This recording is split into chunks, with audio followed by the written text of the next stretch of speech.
Taking on the troops, Pakistan's Prime Minister fires his defence chief over claims of a coup plot. A feud between the military and the government is being fought in the media. How will it end? And is the government already so weak and discredited that it may soon fall? This is Inside Story.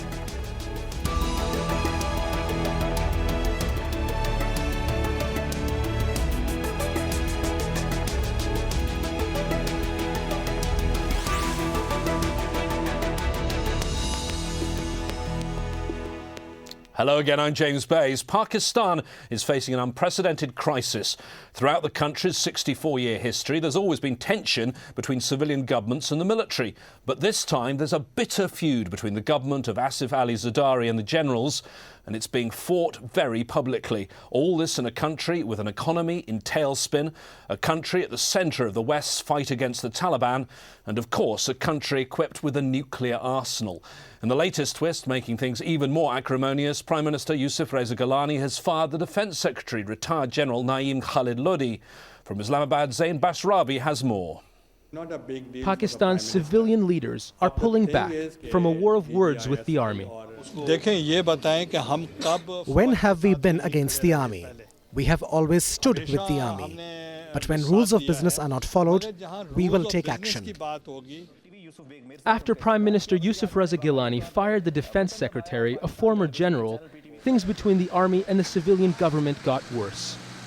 Gilani said it was because of gross misconduct over Memo-gate, a continuing scandal centered on a message allegedly sent from Pakistan's civilian government to the United States, asking for help to stop a military coup. He followed up by accusing Pakistan's army and intelligence chiefs of breaching the constitution when they submitted statements to the Supreme Court, which is investigating the scandal. Gilani's actions brought an angry response from the military.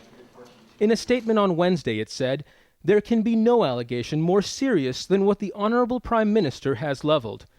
This has very serious ramifications with potentially grievous consequences for the country."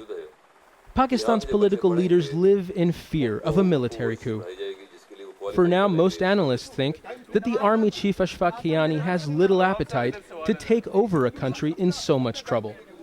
Most Pakistanis are poor, the economy is broken, and conflict with armed groups kills thousands of people every year. The government is doing a really bad job. Everyone is really stressed out. There is nothing good for poor people. Everything is too expensive. This government hasn't done anything good. They are sucking the blood of the poor people. I'm the kind of man that always tells the truth. Whenever there were generals in charge of the country, food was cheap and we all had work.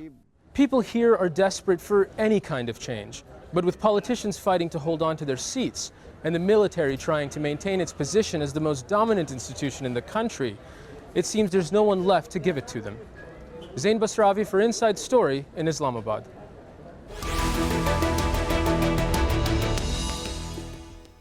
So who's going to win the battle between Pakistan's army and the government? There are lots of variables and it is a complicated subject. But fear not, we have a panel of experts in Islamabad to guide us through the issues. They are Moeed Pirzada, a senior journalist and political analyst, Hamid Nawaz, retired Pakistani army general and military analyst, and Zafar Jaspal, security analyst and associate professor of international relations at the Qaid-e-Azam University. Can I start with you, Mr. Pirzada? How critical is the situation at the moment? James, I think the highest point of this crisis yesterday has already passed. Yesterday, it looked like when the ISPR issued, there was suddenly a news that the military has changed and appointed a new brigadier as the head of the Triple Brigade. And the brigade in Islamabad that has always been known for making military coup and takeover, there was a sudden scare. The military is about to react to Prime Minister Yusuf Reza Gilani firing its defense secretary. But that highest point has already passed. I think there is a sense of reconciliation at the moment. But having said this, that doesn't mean that the conflict between the military establishment on one hand and the elected government on the other is over. But it's also important for me to comment for your international viewership that the fight in Pakistan is not a straight one-on-one fight between an elected government and its military establishment. It is in fact a multi-dimensional fight because now Pakistani political system is not the same system that it used to be 10 years ago. It is much more multipolar. So we see a very robust, a very assertive Supreme Court. There's a very functional opposition in Pakistan, and there's a very robust and vibrant electronic and print media. So it's not a straight fight. And different players are aligning themselves with each other against each other.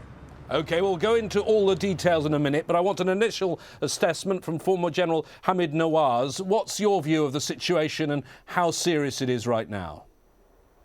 I think army has never been interested in taking over because they know that the environment for next martial law is simply not there. There were a number of occasions when military could have taken over the country very, very conveniently.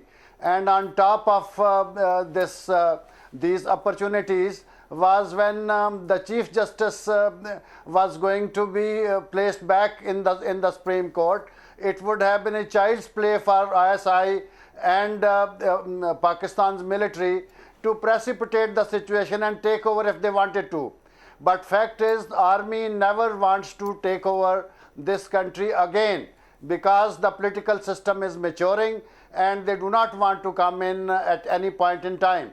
Army wants that the facts and reality of Memo Gate scandal should be unearthed and the facts should come to light one way or the other, while the government wants accommodation from the army on this very issue.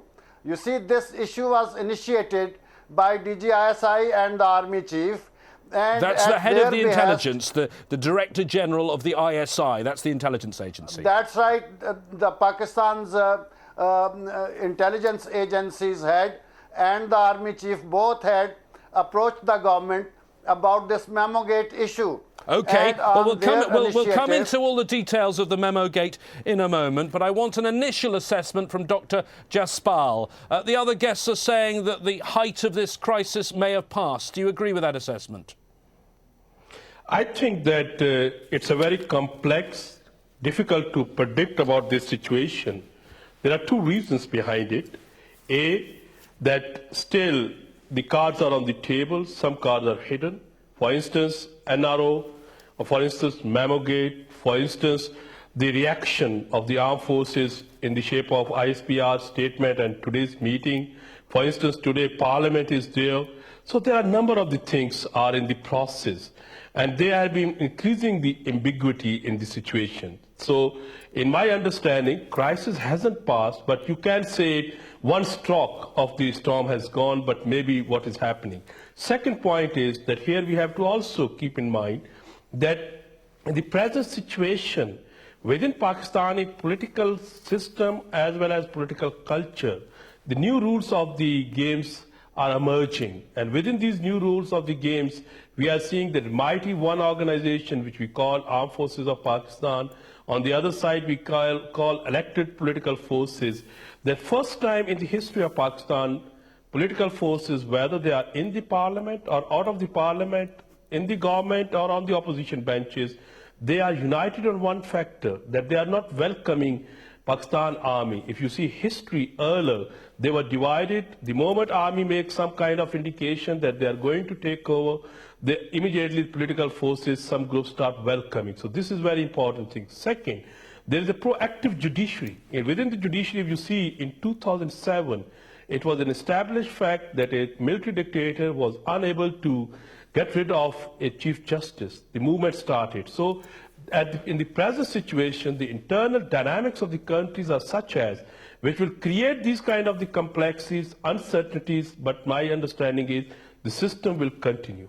OK, well, we have an audience on this programme who I know are very well read, but they don't necessarily follow all the twists and turns of Pakistani politics. The ISPR was mentioned there. That is the military public relations in Pakistan. I think it also might help to tell you some of the key figures that are involved. And it's not just the politicians like the President Asif Ali Zardari and Prime Minister Yusuf Reza Gilani. It's also the Pakistani military. Now, that's headed by General Ashfaq Kiani, Pakistan's army Pakistani chief. In an affidavit to the Supreme Court, Kiani urged the judiciary to investigate the allegations made against former Ambassador Hussein Haqqani. Lieutenant General Ahmed Shuja Pasha, he's the head of the ISI, the Inter-Services Intelligence. He also filed an affidavit calling for an investigation into the former ambassador. And then there's Lieutenant General Naeem Khalid Lodhi. He's a retired general and he was the Defence Secretary until he was fired by Gilani. That brings in the new Defence Secretary, Nargis Sethi, and the replacement for Lodhi. She also holds the post of Cabinet Secretary and is a close ally of Gilani. Let's try and take the viewers through all this, Mr. Pirzada. We've heard of the Memo gate. Can you please, hard task, just give us a very concise answer. What exactly is Memo gate? Bring our viewers up to speed. James, Memo gate is the scandal in the Pakistani name for the scandal that started when it was discovered a few weeks ago through an American businessman whose name is Mansoor Ijaz. He wrote a piece in Financial Times in Europe saying this, that immediately after 2nd May, when Osama bin Laden was killed in Abbottabad, the Pakistani government approached him through the Pakistani president approached him through Pakistan's ambassador to United States, Ambassador Hussein Haqqani, to write a memo to Mike Mullen, basically addressing the American president to intervene on behalf. Just to stress that Mike Mullen, Admiral Mike Mullen, was at the time the head of the US military, chairman of the Joint Chiefs of I'm Staff. sorry. So Admiral Mike Mullen was heading the US military at the time, placing a request that we want to get rid of Pakistani National Security Team, that is the Pakistani head of the Inter-Services Intelligence, General Pasha, and Pakistani head of the military, General Kiani, and we will also oblige in turn with sharing Pakistan's nuclear secrets, will maintain transparency on the nuclear issue, and we will fire and we will end up Inter-Services Intelligence, Special Intelligence Wing. This was the scandal that was started from there. The Ambassador Hussein Haqqani denied being part of it, but he was called back into Pakistan and was sacked. The government thought that the scandal would end, but the scandal didn't end when the main opposition party, PMLN, went to the Supreme Court of Pakistan asking the military, the intelligence and the president to come forward and explain the situation. Okay, this let's is stop what you the there. Pakistani Memo gate is. Dr. Jaspal to take up the story there and tell us why this caused such a stir in Pakistan. I think that when this scandal was unearthed, why the armed forces of Pakistan became very touchy, the reasons are two, again. One was that if you see Carry Lugar bill, in that there were a number of the clauses which were making something wrong for Pakistan Army, which were not acceptable, but the government accepted. Secondly, Mr. Haqqani's own background. Ambassador Haqqani had a book which was also having some kind of the reservations.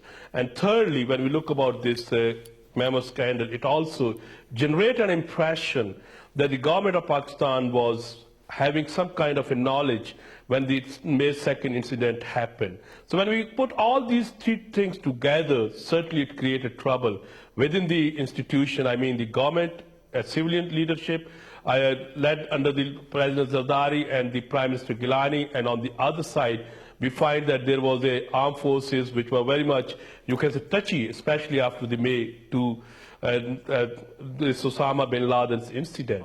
But when these things start moving ahead, in that context, they try to settle this issue. But then the third party, which we see the opposition, took it into the Supreme Court. So the initiative from the government and the armed forces of Pakistan has gone to the court. And that created further creation. Now, practically, my understanding is that the army also desires to get rid of it. The government also desired to get rid of this issue. But now the issue is in the court, issue became a public property, so it's not easy to resolve it. That's why I said earlier that the crisis will continue. Okay, well, so much of this played out not in Pakistan, but in America, Hamid Nawaz. What do you think it tells us about the views of the public, the Pakistani public, towards the United States? You see, on this very issue, general perception is that Mr. Hussein Haqqani would not have initiated this memo and this whole thing without the orders from his superiors. So there is a possibility of their also becoming a party to this very case. And therefore the military doesn't want to go through the government channels as government is insisting, while government is insisting that some accommodation should be given by the military on this very issue. There is another general public perception that America doesn't want the government and the military on the same page, because after this NATO supplies have been stopped and there is a total non-cooperation from Pakistan as far as the American or US war on terror is concerned. They want that the things should patch up again and the whole process of cooperation should restart. Okay, can I ask you a question? Do you think that the public, the Pakistan public, if you took a straw poll right now, are they on the side of the military or on the side of the government? Where would you think they stand right now, the majority? You see, general public is generally against, their sentiments are against United States, and they would want to be on the side which obstructs this cooperation. Anyone who is for non-cooperation would be more dearer to the general public than the side which goes for the cooperation. And they feel that this is also being engineered by the US so that the government and the military is never on the same page, and it may be possible for them to seek the cooperation which they desperately want at this point in time. Well, obviously, thank you, Mr. Nawaz, the military has been at the centre of power in Pakistan since the country got its independence some 64 years ago. Key events between the civilian government and the army during that period. In 1958, Army Chief Ayub Khan ousted the president, a bloodless coup that set the precedent for the army's dominance over weak civilian government in Pakistan. In 1977, General Zia-ul-Haq overthrew Zulfikar Ali Bhutto to become martial law administrator. A year later, he made himself president. Then, in 1999, General Pervez Musharraf seized power, giving himself the role of chief executive. Following reports he was about to be sacked as the head of the army, Musharraf later took the role of president, while controversially keeping his position as head of the army. We have a history of coups, Mr. Pirzada. Will we have a coup this time? Is the army about to take power? Let me explain this to you, James. Pakistani military is not the political player it used to be in the past. It doesn't have that overarching political position. It's very strong, but now it is one of the few players, one of the 4 or 5 players into the system. We have to understand this, the Pakistani military, because of the emergence of a very robust, very assertive Supreme Court, which may align with the military tactically, because the Supreme Court and the government do have fault lines, but Pakistani military's assertion toward the power is not being supported by the Pakistan Supreme Court. Today, I can say with a degree of confidence, Pakistani military, even if it wants to, and the military understands that, this is what General was referring to, the military didn't want to capture the power, but I will say military understands it fully well.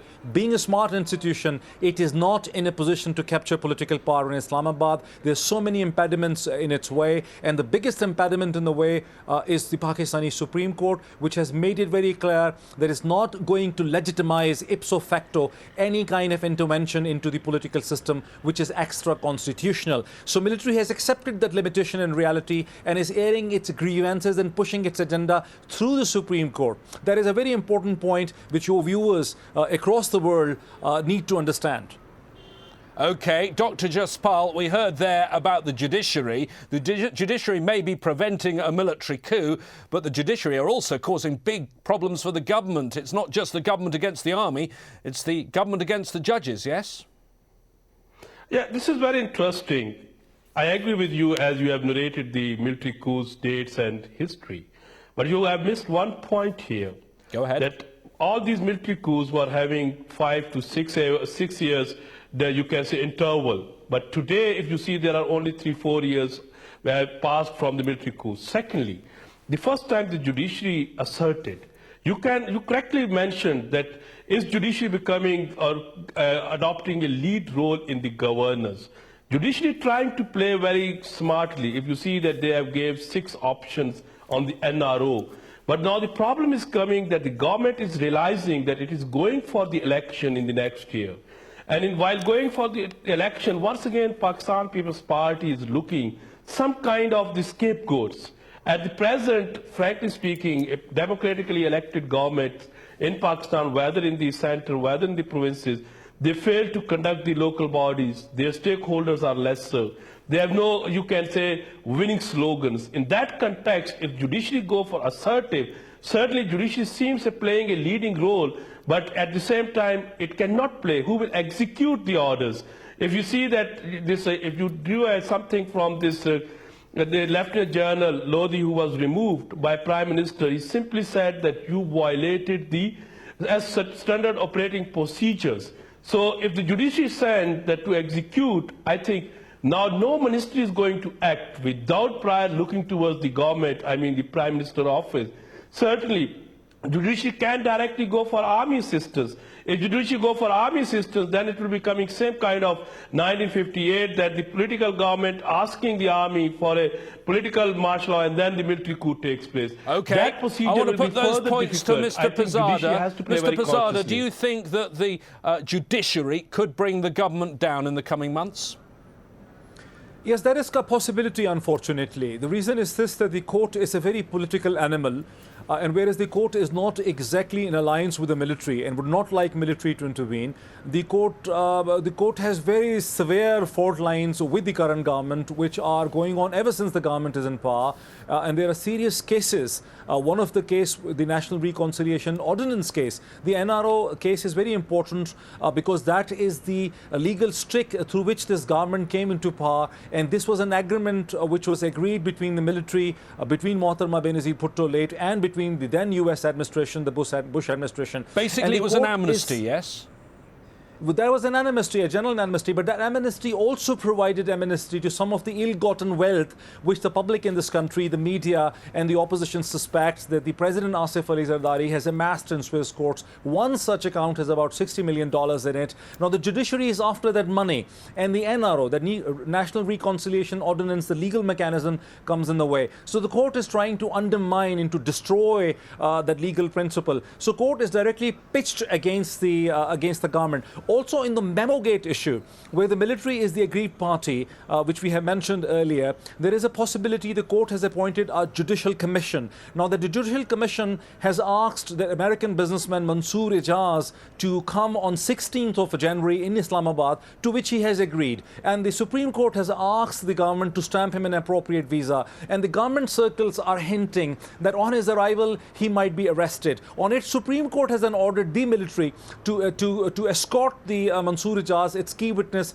to the Supreme Court, to the Judicial Commission. So there's a lot of drama over here, and the possibility of government falling a victim ultimately to some sort of court judgment cannot be ruled out. All sorts of things happening in the coming weeks. That court appearance obviously important, but also, Mr. Nawaz, the return of the former dictator, President Musharraf. Can I ask you your view on that? And also, as a military man, is the military still backing him, or is he a bit of embarrassment to the army officers now? General Pervez Musharraf definitely has announced that he will come back to Pakistan irrespective of the consequences to his personal security, and he thinks that he is the one in whose time the financial situation of the country was better. Dollar was at 60 rupees, now it has shot up to 1991. So he thinks that his achievements are such that perhaps people will back him up. But all his sincere friends have told him that this is not the opportune time for him to come back to the country, because things would be difficult for him at this point in time, and he may as well be arrested, and the cases against him may be started in the court. He has already been declared a sort of absconder, and therefore there is a good chance that he may be arrested. While he thinks that if he is arrested, this may boost up his leadership in the country, and it may boost up his popularity. While your question about army support to him, I don't think army is going to support him, because army is going to be definitely neutral. He is a retired general. He was president of the country, but ever since then, in these 4 years, a lot of water has passed through these bridges, and I don't think army is going to support him. Okay. There may be other elements which Thank are you, being Mr. hinted Nawaz. at. Thank you. Have to cut you off there. It's been a fascinating discussion. Thanks to our guests in Islamabad, Hamid Nawaz, Moeed Pirzada and Zafar Jaspal. And thanks to you for spending time with us, as ever. Remember, we value your views. What did you think of this subject, the problems in Pakistan? Where should we shine our Inside Story spotlight next? Get on your computer and email us, please, insidestory@aljazeera.net. I'll see you 24 hours from now. Until then, bye-bye.